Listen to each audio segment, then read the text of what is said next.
धाराशिव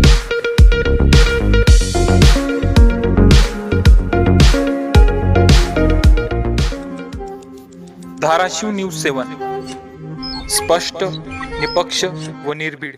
नमस्कार, मी विनोद इजपवार, पोलीस निरीक्षक स्थानिक गुन्हे शाखा धाराशिव।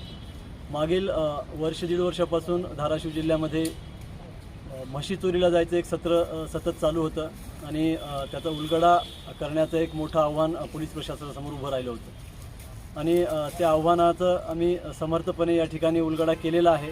एक टोळी अत्यंत प्रोफेशनली याच्यामध्ये कार्य करत होती, अशी ही टोळी आम्ही याच्यामध्ये आज निष्पन्न केलेली आहे आणि याच्यामध्ये आत्तापर्यंत 2 आरोपी आम्ही अटक केलेले आहेत। एकाचं नाव आहे शंकर चव्हाण, तो ढोकी येथील आहे आणि दुसरा आरोपी आहे हा नेकनूर येथील चंद्रकांत नन्नवरे असा आहे।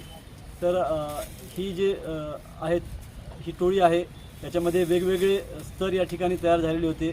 काही लोक ह्याच्यामध्ये इन्व्हॉल्व असणारे ज्या ठिकाणच्या म्हशी चोरायचे आहेत ते ठिकाण निश्चित करायचे आणि काही जे आरोपी आहेत त्यांच्यावर त्या ठिकाणी गाडी घेऊन जाण्याची जबाबदारी सोपवण्यात आली होती आणि त्याच्यानंतर काही जणांची त्यामध्ये विक्री करण्याची जबाबदारी निश्चित करण्यात आली होती।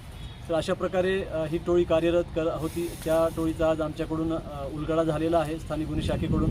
विशेष करून स्थानिक गुन्हे शाखेचे सहाय्यक पोलीस निरीक्षक सुदर्शन कासार आणि त्यांच्यासोबतची जी टीम आहे, शौकत पठाण आहेत, फरहान पठाण आहेत, जावेद काझी आहेत, असे सर्वांनी मिळून ही कामगिरी केलेली आहे आणि याच्यामध्ये विशेष करून आमचे धाराशिव जिल्ह्याचे पोलीस अधीक्षक श्रीमती रितू खोकर मॅडम तसेच अपर पोलीस अधीक्षक शफकत आमना मॅडम यांचं देखील फार मोलाचं मार्गदर्शन याच्यामध्ये लाभलेलं आहे। विशेष म्हणजे या गुन्ह्यामध्ये आत्तापर्यंत आरोपींकडून 3 गुन्ह्यामधील 100% मुद्देमाल या ठिकाणी जप्त करण्यात आलेला आहे। त्या व्यतिरिक्त देखील त्यांनी मागे जे गुन्हे केलेले आहेत असे साधारणतः 9 गुन्ह्यांची या ठिकाणी कबुली दिलेली आहे। थँक्यू।